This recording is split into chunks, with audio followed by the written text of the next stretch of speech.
Quando a gente assume um direito de fala, tem que ter muita coragem. Porque a gente acaba se expondo, nos abrindo a julgamento, a conceitos. Mas o interessante é que num determinado ponto da vida a gente não importa muito com isso.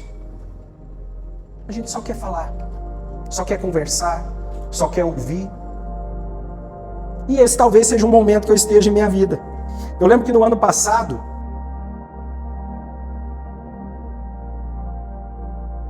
e o Carlos me falou para eu dar uma palestra no setembro, sendo Setembro Amarelo, para tocar nesse assunto.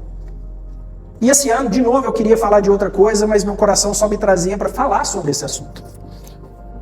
E uma das coisas que eu queria abordar com vocês é que quando a gente passa por uma dificuldade que nos afeta o pensamento, às vezes é muito mais fácil você ter uma doença física do que uma doença mental. E a gente nunca foi tão tentado com as doenças mentais, que existe uma série de siglas, nomes, que as pessoas falam, não existia isso no passado. Não existia a vida que a gente leva hoje, o mundo era outro. Mas se você me perguntar, às vezes eu penso, porque eu tive. E eu penso que para mim talvez teria sido muito mais fácil se eu sangrasse. Se eu tivesse uma doença, que eu saísse na rua e que tivesse feridas abertas. Que as pessoas não se aproximassem de mim, mas tivessem compaixão. E entendesse que aquilo é uma dor que você está sentindo. Porque quando a gente vê alguém em algum tratamento, é assim que a gente sente. Mas quando a pessoa está passando por alguma dificuldade que tende ao psíquico, é tratado como alguém fraco. E aí eu posso dizer para vocês, ser homem nessa hora é muito mais difícil. Porque quando você expõe sua ferida, isso chama mimimi, não aguenta o tranco. Daquele mesmo homem que foi cobrado de ser sensível, de ouvir, de prestar atenção, de ser sensível às dores, mas que nele não pode doer. E eu nunca imaginei numa situação em que a minha mente me traísse. Desde moleque. Ontem, estava em terapia e falando isso. Eu não sei te dizer o nome disso, mas sempre existiu alguma coisa para mim que precisa dar um passo à frente. E não é um passo à frente de prosperidade que a gente vê hoje, de dinheiro, de casa, de carro. Não, é de ser melhor a cada dia. Eu posso ser melhor. Eu posso conquistar mais, eu posso doar mais. De onde veio isso? Não sei, não estou preocupado em saber. Mas isso me moveu. Quando eu olho para trás, eu fico pensando na minha vida, como que eu estou aqui hoje? Porque se eu for olhar no cenário de onde eu nasci, como eu convivi, as interações que eu tive, como a vida me encaminhou para o lugar que eu estou hoje. Bênção. Milagre que acontece a cada dia. E eu não estou te dizendo que eu sou bom, que eu sou o melhor. Eu só estou te dizendo que eu estou num lugar que eu nunca imaginei na minha vida. E se você me perguntar, eu não estou contente. Eu quero mais. Mas para quê? Não sei. E eu tenho certeza que todos vocês estão aqui por esse motivo também, senão vocês estariam em casa. E que por muitas vezes a gente fala isso e a gente é julgado como alguém que não se satisfaz nunca. Mas não é a satisfação do financeiro. Porque muitas vezes a gente tem tudo, volta para casa com um vazio que arrebenta a nossa alma. E eu já tive num lugar rodeado de pessoas e não consegui sorrir. E as pessoas falam, como ele está mudado. Como ele está enjoado. Como ele está grosso. Nossa, mas ele se tornou outra pessoa.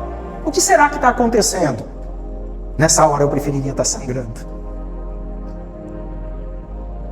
Porque quem já sentiu isso, primeiro que você não sabe que você está nesse lugar. Segundo que você não sabe explicar que lugar é esse. Só que dói. E quando a gente é uma pessoa forte, e que você cresceu e tocou a sua vida, como se não precisasse de ninguém, que na verdade a gente precisa e muito. Só que a gente aprende. A gente aprende que tem que tocar a vida. E que a nossa escolha é seguir em frente.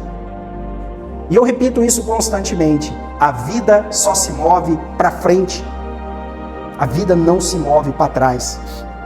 E quando eu estava nessa situação de pensar assim, eu não estou bem, eu não estou me sentindo bem, eu sempre gostei de fazer terapia. Desde 2013 eu faço. Já fiz uma vez por semana, uma vez por mês, uma vez a cada 6 meses, mas eu gosto de ter alguém que é profissional para conseguir realinhar os meus pensamentos. E eu lembro que nessa época, eu estava me sentindo muito trancado, preso, nervoso, enfesado, eu não me aguentava. eu tinha saudade de mim. E eu lembro que na época eu era casado com uma médica, e eu falei com ela, e ela falou, preguiça, vai trabalhar. E quando você tem alguém que é da área da saúde, e você ouve isso, acabou o seu recurso. Porque a última pessoa que poderia ajudar. Não estou julgando, eu entendo. Cada pessoa é uma pessoa, cada pessoa interpreta de uma maneira. Estou falando de mim. Mas aquilo foi muito pesado. E com o passar do tempo, meu casamento acabou. E aí vem um outro ponto que eu acho muito interessante. Porque as pessoas olham e dizem assim, coitado, o casamento acabou e ele adoeceu. Quando na verdade, eu adoeci e o casamento acabou. E mais uma vez você não pode falar. Eu lembro quando eu cheguei no advogado, ele falou assim, não fala nada, tudo que você falar fica pior para você. Eu pensei, mas eu estou sendo preso. Porque isso é o que a gente vê nos filmes. Você tem o direito de permanecer calado ou tudo que você disser vai ser usado contra você no tribunal. E passado dentro desse processo de divórcio, dentro de uma disputa judicial por bens, um dia eu chego para trabalhar e tem uma notificação de Maria da Penha, que a gente trabalhava no mesmo lugar e eu não podia entrar para trabalhar. E eu falei, por quê? Pela sua agressão. Uau! E naquele momento eu me senti assim, amarrado, impotente. E eu lembro que eu comecei a conversar e procurando ajuda e não ia. E eu achando que eu estava louco, tentando de todas as maneiras, viajava para falar com pessoas e sempre não conseguia, não deslanchava. E um dia em oração eu pedi, falei, Jesus, coloca uma pessoa na minha vida. Eu preciso de um norte. Me veio um nome na cabeça de um médico, eu mandei uma mensagem para ele e ele falou, me procura. Amanhã no meu consultório. E quando eu cheguei para ele, ele falou assim, você está deprimido e já tem muitos anos por tudo isso que eu venho observando aqui que você me fala. A gente precisa entrar com medicamento hoje. Aí eu vi a mão de Deus. Mas antes disso, quando tudo isso aconteceu, que eu não tinha mais chão, não tinha mais norte, não tinha mais nada. Tinha saído de casa no meio da pandemia, comida era entregue até às 6 da tarde. Vocês lembram disso? A gente tinha medo de tudo. Eu estava num estúdio que era quarto, cozinha, sacada. Eu acordei às 3 da manhã, com uma agonia, uma sensação, eu não tiraria minha vida. Mas eu faria qualquer coisa para tirar aquela dor de mim. E naquela hora eu pego o celular e mando uma mensagem para o único nome que veio na minha cabeça. Ô, meu amigo, estou precisando muito falar com alguém. Quando você acordar, pode ser a hora que for, me liga. Quando eu coloquei o celular, fiz plic. Ouvi? Fala, irmão. Me liga aí agora. O que está acontecendo? Eu ligo para ele, converso, falo o que eu estou sentindo. Ele fala, eu não consigo te ajudar. Mas tem uma pessoa que consegue. Eu vou conversar com ele e ele vai te mandar uma mensagem amanhã. Umas 10 da manhã chegou uma mensagem. Fulano pediu para eu te chamar. Você pode vir aqui hoje às 4 da tarde? Eu não podia, eu tinha cliente. E aquilo foi, pode, não pode, vou tentar mudar, não consigo, eu consegui mudar, ele já tinha feito outro compromisso. De repente eu vou, chego numa oficina mecânica. Falo, eu sou o Carlos. Combinei. Aguarda um minutinho, esperei uns 15 minutos, passei por um almoxerifado de peças. Subi uma escada, tinha um computador. Essa pessoa conversou comigo por 2 horas e minha vida fez uma coisa, abriu um portal do tempo. Não sei te explicar aquilo. E quando terminou, eu falei, cara, que maravilha, que conversa foi essa? Quanto que eu te devo? Ele olhou para mim e falou, existe uma coisa chamada fraternidade. Um dia você vai poder fazer por alguém o que eu estou fazendo por você. E se você quiser ir, eu tenho um instituto, que é esse aqui, era o Dalmo. De onde esse cara apareceu na minha vida? Eu lembro que eu saí, parei o carro umas 2 quadras para baixo, eu tinha medo de voltar naquele lugar e falar assim, o Dalmo ainda está aí? E falar assim, que Dalmo? Falei assim, o Dalmo, eu passei aqui, ó, tem um escritório, um escritório lá em cima, depois das peças. É, tem, mas não tem Dalmo não. Porque foi uma coisa assim, extratemporal. Não sei explicar para vocês. Aí eu ligo para minha tia, estou conversando com ela, evangélica tradicional. E ela fala assim, você está bem? Eu falo, estou bem. Eu falei, essa noite eu tive um sonho com você, eram as 3 da manhã. E eu sonhava que o seu avô estava com você no colo. E que ele me falava assim, fica tranquilo que eu estou cuidando dele.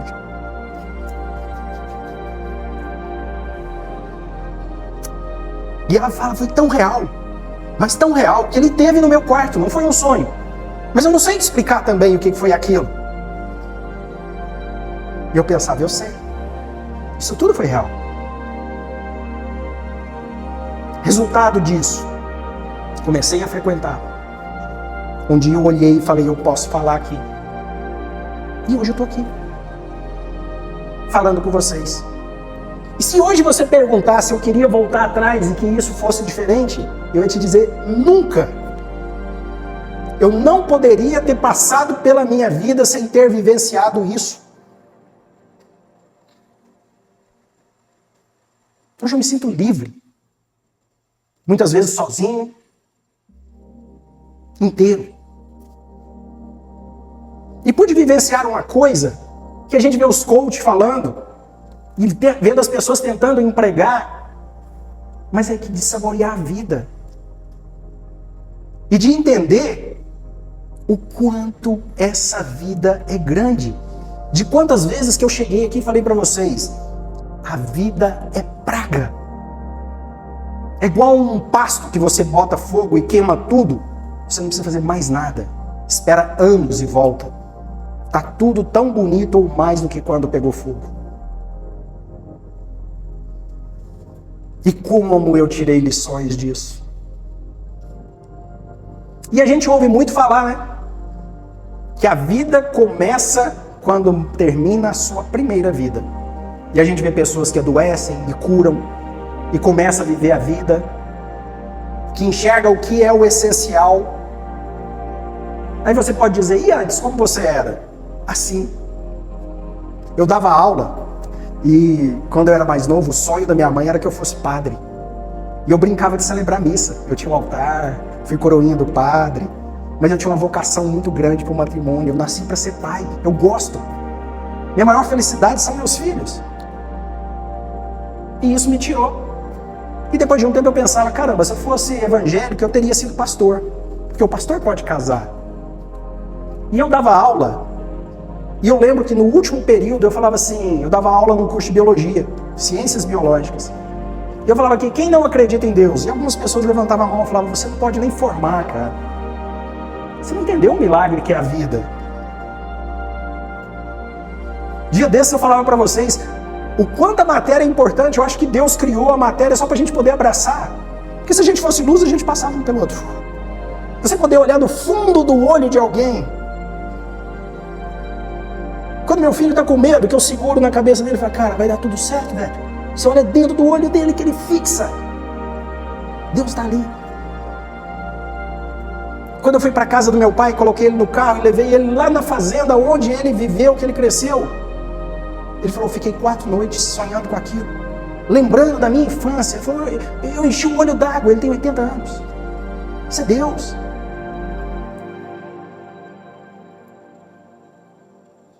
E o maior problema que a gente tem hoje chama-se competição, de olhar a vida do outro e achar que ele está à sua frente, que você está ficando para trás, que você é menos importante, que a vida de todo mundo dá certo e a sua não dá.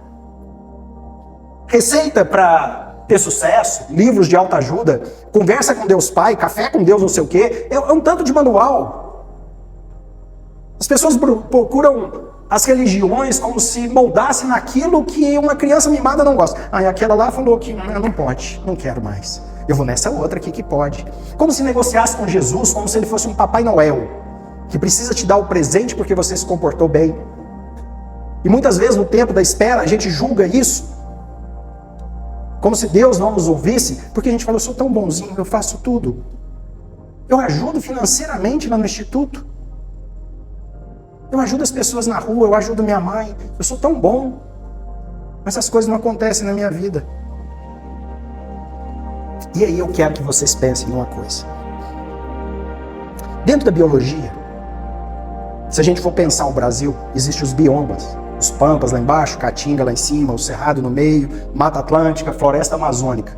Floresta Amazônica, o pulmão do mundo, tem que ser preservado, solo pobre. Se você pegar a faixa da Floresta Amazônica no mundo, em todo lugar do mundo tem deserto. Pega o mapa mundo e olha. Por que a Floresta Amazônica existe? Porque a folha que cai de lá, que forra o solo, transforma em matéria orgânica que cicla em alta velocidade e permite às árvores serem daquele tamanho, e você diz, eu nasci pobre e não consigo crescer na vida. E aquele solo pobre que tem lá? O meu pai andava 5 quilômetros da fazenda que ele morava até o distrito mais próximo. Aquela história que todos vocês ouviram, um saco de arroz com os cadernos dentro, sabe aquela que todo mundo já ouviu? Eu andava 5 quilômetros de bicicleta, meus filhos nunca foram a pé para a escola.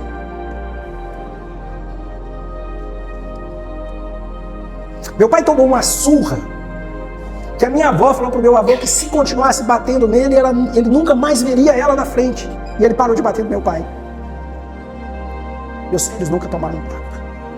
Não sabem o que é uma correia, uma vara de goiabeira. Meu pai ia para a escola debaixo de chuva. Eu ia debaixo de chuva. Eu tinha uma capa, ele não tinha. Meus filhos não sabem o que é passar frio, o que é passar calor. Eles sabem apertar um botão para ficar quente e frio. Eu não estou falando de mim. Olha para vocês. E aí eu vou te explicar isso de uma maneira biológica. Meu pai nunca pôs o pé numa praia. Meu filho estava na barriga e ele já tinha ido para o exterior. Mas existe dentro da natureza uma lei da ecologia chamada de sucessão ecológica. E ela é simples. Se vocês quiserem estudar depois para entender melhor, em São Francisco, nos Estados Unidos, existe um parque lindo, dentro da cidade, que era um deserto, areia, dunas. E eles fizeram um trabalho de sucessão, que acontece naturalmente, mas o homem formou. Eles colocam líquens, graminhas, grama, mato, e ele vai fixando a raiz na areia. Com a umidade do mar, isso vai crescendo e traz insetos. Insetos polinizam, a grama morre, já vira matéria orgânica, já é alimento. Crescem as plantas pequenas. E essas plantas pequenas começam a morrer, formar mais matéria orgânica, chega outras aves, já não é mais inseto, aves, morcegos, trazem sementes nas fezes, cresce árvore maior, que faz sombra, para que as grandes árvores, quando chegar a semente, elas consigam crescer na sombra, ultrapassa, e quando elas ficam grandes, formando uma floresta, essas de baixo, a maioria morre e formam uma vegetação de mata, que na maior parte, quem já viveu na roça sabe disso, uma mata é feita de árvores grandes, cipó, matos pequenos entrelaçados, mas que se você for abrindo não é sujo. É mais fácil você andar numa mata com um facão do que no milharal. Aí eu quero te explicar isso. O meu avô, quando veio no mundo, ele foi o melhor pai que ele podia ser. Porque ele perdeu a mulher e ficou com uma filha de 13 anos, que descobriu que a mãe dela morreu, porque alguém na janela do quarto falou, a Madalena está aí, eu preciso contar para ela que a mãe dela morreu. E meu pai, com 16, teve que largar a escola e ir para dentro de um rio, retirar argila para fazer tijolo. E eu não vivi nada do que ele viveu. Nem perto, e nem sabia disso. Só descobri recentemente. Da mesma forma que o meu filho vai descobrir muita coisa que eu vivi quando ele já for pai. Mas quando nós olhamos da árvore que meus filhos estão tornando grandes, que geram sombra, que cresce, que prospera, que tem um bom coração, que trabalha, que entendeu o que é uma família, e que eu acredito que vão ser pessoas transformadoras no mundo, existe um matinho que foi o meu avô lá atrás. E aí surge o tema dessa palestra. Que outro dia eu estou assistindo, eu gosto de acompanhar a política, uma posição muito neutra, e adoro. E aí eu vejo uma pessoa perseguindo a outra, porque ela quer de qualquer maneira que a justiça seja feita, e sofre punições que está acabando com a vida dela, mas nem que me custe a vida, esse homem vai para a cadeia. E aí o filho do homem está lá nos Estados Unidos e fala assim, fulano, eu vou atrás de você e da sua mulher, nem que seja a última coisa que eu faça na minha vida, eu acabo com a minha vida, mas eu vou acabar com a sua primeiro.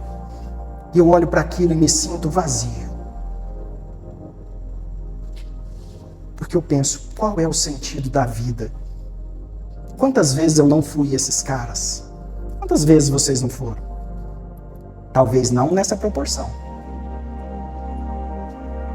Quantas vezes a gente não deu a vida por algo que nem existe? Aí eu vou te fazer uma analogia. Se alguém aí tem criança em casa, filho, neto, pega lá um joguinho, começa a jogar, pai, me dá R$50, pra quê? Pra eu comprar uma skin. O que é skin? É uma roupa. Tá louco, moleque? Gastar uma roupa, inclusive, ó, tá muito tempo no jogo, vaza, larga isso daí. Não, pai, mas eu quero muito, você não gosta de mim, blá, blá, blá. Outro dia eu pergunto, e aquele jogo que você jogava? Ah, perdeu a graça. E se você tivesse colocado o dinheiro lá, tinha ficado lá? E pensa na vida que você perdeu e poderia estar fazendo outra coisa. É verdade, pai, não deveria jogar tanto, mas está jogando o outro já. E às vezes a impressão que eu tenho é que para Deus nós somos assim. A gente só fica entretido com um joguinho, colocando dinheiro, comprando coisas, experiências, que vai ficar no jogo. A gente passa da fase da vida e quase morreu por alguma coisa que hoje não faz o menor sentido. E eu olho para mim e para as pessoas ao redor, no mundo de hoje, eu vejo um monte de crianças imaturas, que emburram inclusive com o Senhor. Ai, Deus não me dá o que quer, não gosta de mim. Ai, não deu certo o que eu sonhava.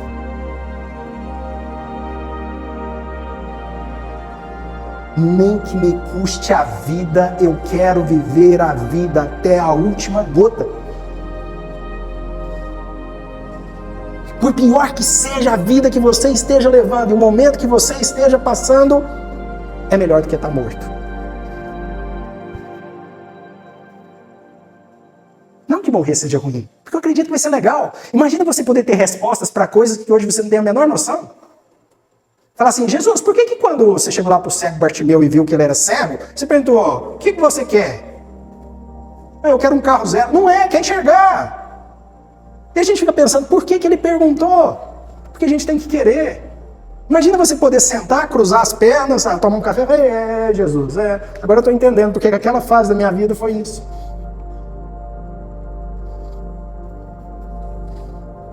E quando a gente olha ao redor e olha para trás, o hoje faz muito sentido. E quando eu penso, tudo que essas pessoas tiveram que passar para hoje eu estar aqui, eu tenho obrigação de fazer valer a pena. E quando a gente fala obrigação, parece um trabalho, uma coisa pesada. Não. Meu trabalho é minha obrigação e eu faço com muito prazer. A gente pode escolher se você transforma a sua vida em algo leve ou se você carrega os fardos. Você muda a energia do lugar. Parece papo de coach. Mas existe uma coisa que eu aprendi em todo esse processo e que tem uma frase que define. A fortaleza se abre pelo lado de dentro. E se hoje você está num momento da sua vida que você olha e fala assim, por que eu estou nesse lugar? Por que eu não consigo fazer as coisas que eu tenho vontade de ser? Você abriu a porta para que isso entrasse. E aí eu quero deixar esse presente para vocês. Você gosta de ser quem você é, estando nessa vida? Não precisa responder. E nem precisa ser agora.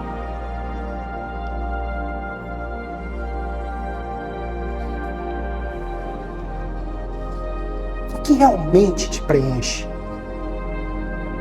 E aí você pode pensar numa pessoa, fala assim, fulano de tal é o que acaba com a minha vida. Se o fulano morrer, a sua vida está resolvida. Não, é que no meu trabalho eu não suporto mais tal coisa. Se tirar essa coisa, a sua vida está resolvida? A maioria das vezes não é isso.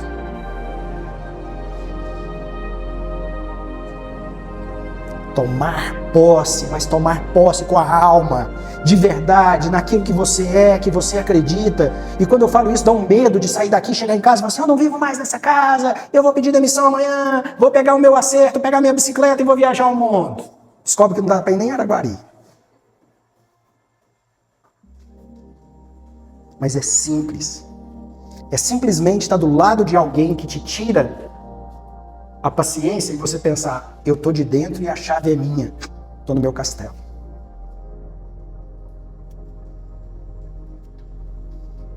E é uma pena, porque eu falo isso aqui para vocês e amanhã o ciclo da vida me rouba, assim como vai roubar vocês. E aí entra o poder da oração. Ah, a oração. Você poder pegar um terço. E aí as pessoas falam, ficar repetindo aquilo, você nem presta atenção no que está falando. Não presto mesmo, mas o meu pensamento está conectado. E ali eu perdoo pessoas, eu agradeço a outras. Eu olho para a minha vida e digo, Deus, o Senhor me trouxe muito mais longe do que eu imaginava. A maioria das pessoas olha e fala, coitado, não fez nada na vida. Eu sei de onde meu pai saiu, meu avô saiu, de onde eu saí, de onde meus filhos saíram. Eu quero mais. E te digo mais. Não quero só nessa vida. Eu quero na outra. Eu fico pensando que assim, ó, o dia que morrer, eu não quero ter nem aquela pausa de pensar assim, nossa, eu esqueci de perdoar o fulano, meu Deus do céu, vou ter que ficar aqui, ô fulano, me perdoa. Ou, nossa, eu não disse para ciclano que eu não gosto dele, eu não deixei claro. Precisava ter falado. Sabe? Isso é que nem me custa a vida. De repente nem falar na palavra, mas no gesto, no carinho. Eu vim aqui ontem, saí, virei na rua ali, na primeira rua que eu virei, uma moto buzinando, piscando farol para mim.